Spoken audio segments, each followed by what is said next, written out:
There are two different strands of process that we need to go through at the moment. One of those is the recognition of rights and interests in water from Maori. The second is the sale of shares in these SOEs and whether that in any way impinges on the capacity to register those rights and interests. On that point, we don't believe there is, and we're really just going through that final process of consulting on that very narrow point of shares plus. The argument that there would be a treaty breach if we don't proceed with shares plus, which was the point made by the Waitangi Tribunal, on very strong grounds, we reject that and believe that we're in our rights to reject the view that that would be a treaty breach. In terms of rights and interests, I have absolutely no doubt there will be quite a gap between what the National Party thinks is Maori's rights and interests when it comes to water and what the Maori Party thinks. That's also true, I might add, on spectrum and on geothermal and on minerals and resources and on other contemporary claims. There must have been some consideration given to the politics of the delay. Did Cabinet discuss, or even before the outside Cabinet discuss, the risks of taking it with a bloody no on this? Well, of course we think of all of the issues, but I mean at the end of the day, the test of whether this asset sales program is successful is whether we can bring these companies to market, get a good price for the Crown and have what we would define as a successful float. It won't really be whether it takes place in November of 2012 or March of 2013. The much, much bigger issue is, can we deliver a good product to the market and do it successfully? And yep, we're being cautious. Yes, we're being prudent. Yes, we could have rushed for the checkered flag, but it might have put us in a weaker position over time, and we think it's important that we take the prudent steps we are.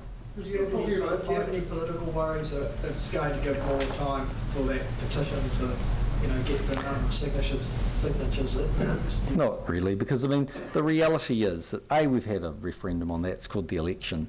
Secondly, the very people who are pushing the referendum, namely the Labour Party and the Greens, they are the very people that when the referendum came up about smacking, and which was utterly rejected in terms of what the public of New Zealand thought, they dismissed that. So when it was an issue that didn't suit them, they didn't care about citizens-initiated referendum. If there is a referendum here and the result happens to support their view, they'll be all over it like a cheap suit. And quite frankly, that's nonsense. So about a 6-month delay in booking the proceeds here, was 1.6, 1.8. Yep. Fiscal or debt implications there that might worry the ratings agencies? I don't think that would worry the rating agencies because they can see the program that's taking place. We haven't spent the money, so in terms of cash flow, we're probably about right. We obviously lose a bit in terms of not having the cash in our accounts. Probably gain a little bit because we have the dividend flow for a little bit longer, and we've always argued that's a bit of a wash, really. There's some small cost to us, but as I say, that has to be seen in the context of if we were to have a highly devalued float in 2012, I can't see how that would be seen to be responsible government. But you had advice on how much it could have been devalued if you'd gone ahead with the uncertainties?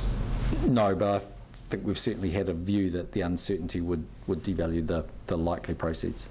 You're still talking about a $5 to $7 billion program, but with Solid Energy turning in such a lousy result and the finance minister saying it's not ready for sale yet, and Air New Zealand, there also seem to be some questions about that, although it's looking a little bit. The result was a bit better, yeah. Yeah.